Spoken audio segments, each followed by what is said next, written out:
Hello everyone, আবার আমি চলে এসেছি একটা নতুন রেসিপি নিয়ে। আজকে করব মাছের মাথা দিয়ে বাঁধাকপির তরকারি। চলো, বাঁধাকপিগুলো ঝিরিঝিরি করে কেটে নিলাম। এবারে এটা আমি একটা সিটি দিয়ে নেবো প্রেশার কুকারে, তোমরা চাইলে ভাপিয়েও নিতে পারো।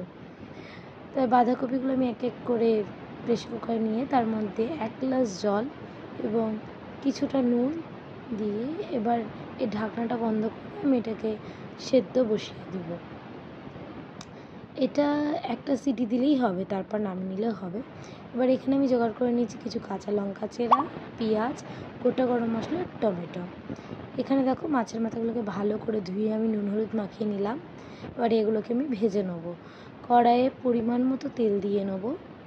কড়াইটা গরম হলে তারপর একে একে মাছের মাথাগুলো দেব এবং খুব ভালোভাবে ভেজে নিতে হবে, নাহলে তরকারিতে আঁশনি গন্ধ বেরাবে।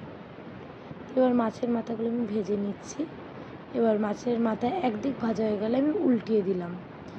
এদিকটাও খুব ভালোভাবে ভেজে নিয়ে তারপর তুলে নেব এবং কয়েকটা আলুর টুকরো কেটে রেখেছিলাম সেটা আমি ভেজে নিচ্ছি লাল লাল করে। এবার এইটা করতে করতে অন্যদিকে আমার বাঁধাকপিটা সেদ্ধ হয়ে এসছে, দেখো অনেকটাই মজে গেছে। তো এবার এটা আমি একটা ঝুড়িতে ঢেলে দিলাম, জলটা যাতে বেরিয়ে যায়, জলটা আমার লাগবে না। আর আমি এটা ঢালতে ঢালতে দেখছি আলুটাও ভাজা হয়ে গেছে, তুলে নিয়েছি। এবার আমি কড়াইয়ের মধ্যে সাদা জিরে, গোটা গরম মশলা, তেজপাতা, শুকনো লঙ্কা আর সামান্য চিনি দিয়েছি ফোড়ন। তারপর কুচানো পেঁয়াজ দিয়ে এটা আমি ভালো করে নাড়িয়ে নিচ্ছি এবং যতক্ষণ না এর একটা রং আসছে ততক্ষণ আমি এটা নাড়িয়ে যাব।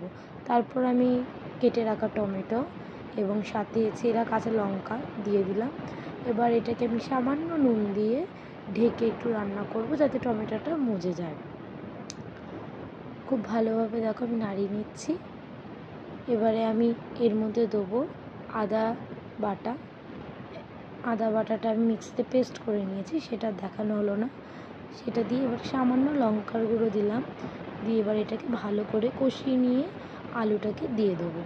আলুটা দেওয়া হয়ে গেলে ভালো করে নাড়িয়ে চাড়িয়ে একটুখানি কষিয়ে গেলে তেলটা যেই ছাড়বে তখন আমরা সেদ্ধ করা বাঁধাকপিটা কড়াইয়ে দিয়ে দেবো।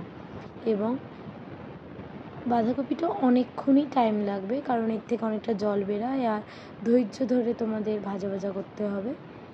আর এবার এটাকে ভালো করে নাড়িয়ে নিলাম, নাড়িয়ে নিয়ে মাছের মাথাগুলো দিয়ে দিলাম। ভাজা মাছের মাথাগুলো দেওয়া হয়ে গেলে একটু ভেঙে দেবো, তোমরা এরকম খুন্তির সাহায্যে ভেঙে দিতে পারো হালকা করে।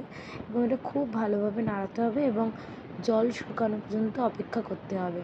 যেই জলটা একটু শুকিয়ে আসবে সামান্য চিনি দিতে পারো, আমি দিয়েছি, তোমরা না চাইলেও না দিতে পারো। তারপরে কুচিয়ে রাখা ধনেপাতা দিলাম, যাদের ধনেপাতার গন্ধ পছন্দ নয় তারা না দিতে পারো। দেখো তৈরি হয়ে গেল। আর কি, গরম ভাত নিয়ে বসে পড়ো সবাই।